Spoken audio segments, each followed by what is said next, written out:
여러분, 혹시 요즘 계단 오르기만 해도 숨이 차고 가슴이 두근거리는 경험 하고 계시나요? 아니면 밤에 잠을 자려고 누우면 갑자기 심장이 빨리 뛰어서 잠이 안 오시나요? 저도 얼마 전까지는 그냥 스트레스 때문이겠지, 나이가 들어서 그런가 보다 하고 넘어갔어요. 그런데 알고 보니 이런 증상들이 우리 심장이 보내는 심각한 경고, 신호일 수 있다는 걸 깨달았을 때 정말 소름이 돋더라고요. 특히 요즘같이 스트레스가 많은 시대에 심장 건강을 간과하는 분들이 너무 많아요. 그런데 심장은 정말 솔직해요.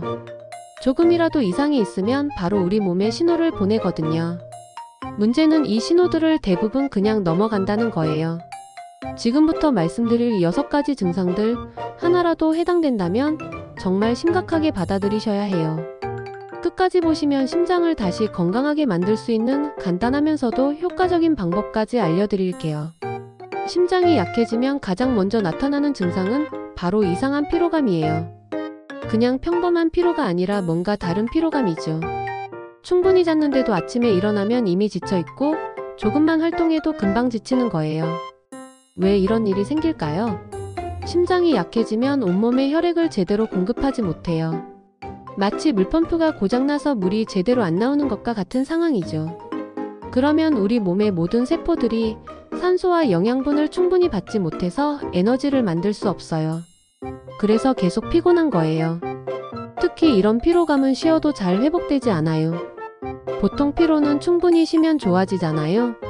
그런데 심장 때문에 오는 피로는 아무리 쉬어도 개선되지 않고 오히려 점점 더 심해져요. 그런데 여기서 끝이 아니에요. 두 번째로 나타나는 증상은 숨이 차는 거예요. 처음에는 계단을 오르거나 빠르게 걸을 때만 숨이 찼는데 점점 더 가벼운 활동에도 숨이 차기 시작해요. 심한 경우에는 가만히 앉아 있어도 숨이 찰 수 있어요. 이게 왜 생기냐면 심장이 약해져서 폐에서 산소를 받아온 혈액을 온몸에 제대로 보내지 못하거든요. 그러면 우리 몸은 산소가 부족하다고 느끼고 더 많은 산소를 얻기 위해 숨을 빨리 쉬게 되는 거예요. 혹시 아직 구독 안 누르셨나요? 지금 해두시면 다음에도 이런 생명을 지킬 수 있는 건강정보 절대 놓치지 않으실 거예요. 세 번째 증상은 바로 가슴 두근거림이에요. 이건 정말 많은 분들이 경험하시는 증상인데요. 별다른 이유 없이 갑자기 심장이 빨리 뛰거나 불규칙하게 뛰는 거예요. 마치 심장이 뛰는 걸 직접 느낄 수 있을 정도로 강하게 뛰는 경우도 있어요. 건강한 심장은 우리가 의식하지 못할 정도로 조용하고 규칙적으로 뛰어요. 그런데 심장이 약해지면 혈액을 제대로 보내기 위해 더 열심히 뛰려고 해요. 그 과정에서 리듬이 불규칙해지고 우리가 느낄 수 있을 정도로 강하게 뛰는 거죠. 특히 밤에 잠자리에 누우면 두근거림이 더 심해지는 경우가 많아요. 왜냐하면 누워있을 때 심장으로 돌아오는 혈액량이 늘어나는데 약해진 심장이 이를 감당하기 어려워서 더 빨리 뛰게 되거든요. 네 번째 증상은 수면 장애예요. 심장이 약해지면 잠을 잘 수 없게 돼요. 특히 누워서 자려고 하면 숨이 차거나 가슴이 답답해서 잠을 이루지 못하는 경우가 많아요. 이런 분들은 베개를 높이 베고 자거나 아예 소파에서 반쯤 일어선 자세로 자는 경우도 있어요. 왜냐하면 완전히 누우면 심장에 부담이 가서 더 힘들어지거든요. 또 밤중에 자주 깨는 경우도 많아요. 심장이 불규칙하게 뛰면서 수면을 방해하는 거죠. 그래서 아침에 일어나도 개운하지 않고 계속 피곤한 상태가 이어져요. 이 다음에 말씀드릴 내용은 아마 오늘 영상에서 제일 중요한 부분일 거예요. 다섯 번째 증상은 바로 불안감이에요. 심장이 약해지면 이상하게 불안하고 초조한 느낌이 들어요. 특별한 이유가 없는데도 뭔가 불안하고 안절부절 못하게 되는 거죠. 이게 왜 생기냐면 심장과 뇌는 서로 밀접하게 연결되어 있거든요. 심장이 제대로 뛰지 않으면 뇌에 충분한 혈액이 공급되지 않아요. 그러면 뇌가 위험 신호를 보내면서 불안감을 느끼게 하는 거예요. 또한 심장이 불규칙하게 뛰면 자율신경계가 불안정해져요. 자율신경계가 불안정하면 감정 조절이 어려워지고 작은 일에도 쉽게 불안해지거나 짜증이 나게 돼요. 여섯 번째이자 마지막 증상은 공황장애예요. 이건 정말 무서운 증상인데요. 갑자기 심장이 터질 것 같이 빨리 뛰면서 죽을 것 같은 공포감이 몰려오는 거예요. 많은 분들이 공황장애를 단순한 정신적 문제로 생각하시는데 실제로는 심장 문제와 밀접한 관련이 있는 경우가 많아요. 심장이 약해져서 갑자기 혈액 공급이 불안정해지면 우리 뇌는 이를 생명의 위험으로 인식하고 극도의 공포 반응을 일으키거든요. 그런데 여기서 정말 중요한 건 이런 증상들이 하나씩 따로 나타나는 게 아니라 보통 여러 개가 동시에 나타난다는 거예요. 피로하면서 숨도 차고 가슴도 두근거리고 잠도 잘 안 오고 이런 식으로 연결되어 있어요.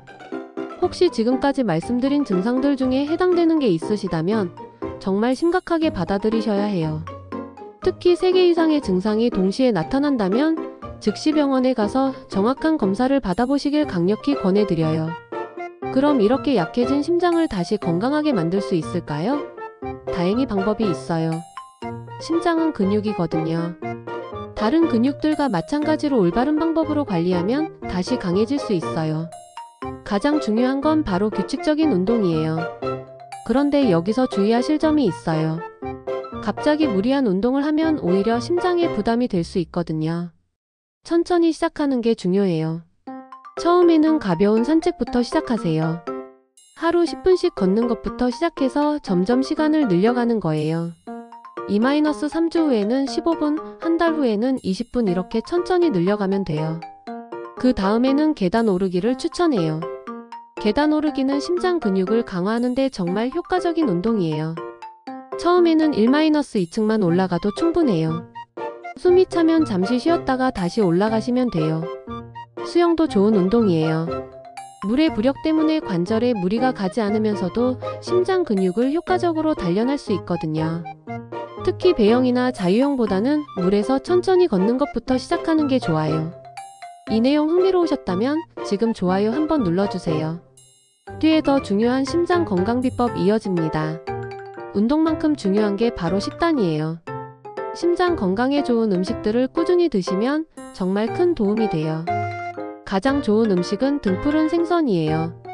고등어, 꽁치, 삼치 같은 생선들에는 오메가-3 지방산이 풍부하게 들어있어요. 이 성분이 심장 근육을 강화하고 혈액순환을 개선해 주거든요. 일주일에 2-3번 정도 드시면 좋아요. 견과류도 훌륭한 선택이에요. 특히 아몬드와 호두는 심장 건강에 정말 좋아요. 하루에 한 줌 정도만 드셔도 충분해요. 너무 많이 드시면 칼로리가 높아서 오히려 심장에 부담이 될 수 있거든요. 녹색 채소도 빼놓을 수 없어요. 시금치, 케일, 브로콜리 같은 채소들은 엽산과 마그네슘이 풍부해서 심장 근육의 수축과 이완을 도와줘요. 매일 한 접시 정도는 드시는 게 좋아요. 베리류도 강력 추천해요.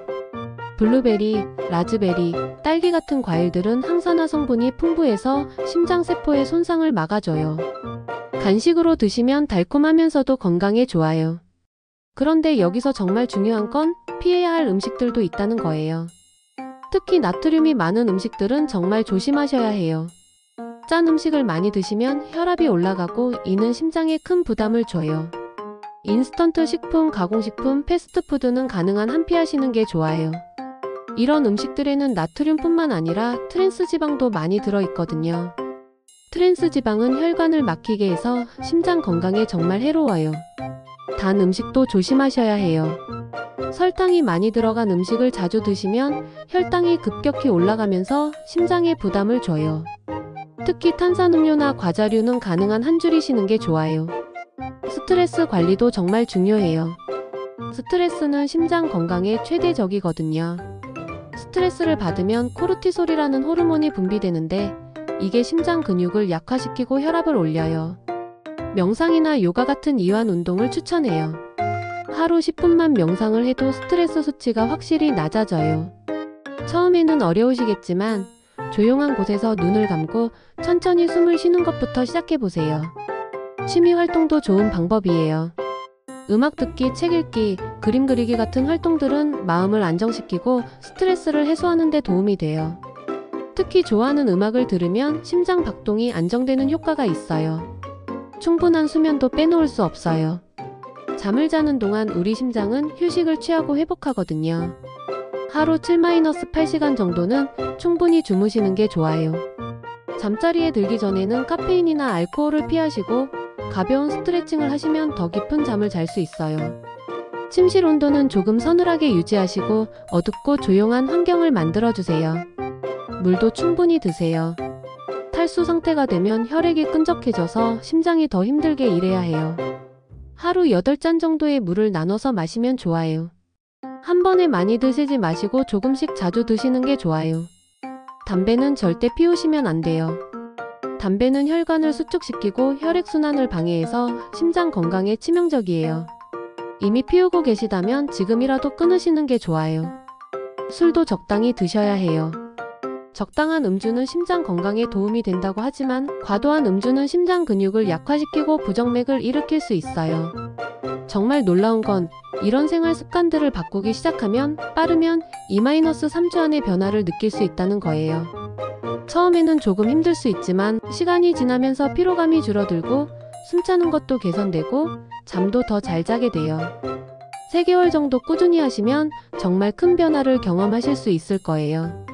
가슴 두근거림도 줄어들고 불안감도 사라지고 전체적으로 활력이 넘치는 걸 느끼실 거예요. 그런데 여기서 정말 중요한 건 혼자 힘들어하지 마시라는 거예요. 가족이나 친구들에게 도움을 요청하시고 필요하다면 전문가의 도움도 받으세요. 심장 건강은 정말 소중한 거니까요. 정말 신기하지 않나요? 이렇게 작은 변화들이 우리 심장 건강에 이렇게 큰 영향을 미치다니. 심장은 우리 몸의 가장 중요한 기관이에요. 하루에 10만 번 넘게 뛰면서 우리 몸 구석구석까지 생명의 혈액을 보내주거든요. 그런 소중한 심장이 힘들다고 신호를 보내고 있다면 우리도 그 신호에 귀를 기울이고 도와줘야겠죠. 오늘 말씀드린 증상들이 있으시다면 절대 방치하지 마시고 지금부터라도 심장 건강을 위한 첫걸음을 내디뎌 보세요. 오늘 영상이 조금이라도 도움이 되셨다면 구독과 좋아요 꼭 부탁드릴게요. 여러분의 심장 건강관리 비법이나 궁금한 점들도 댓글로 남겨주세요. 다음엔 더 유용한 건강 정보로 찾아뵐게요. 오늘도 건강하시고 특히 심장 건강 꼭 챙기세요.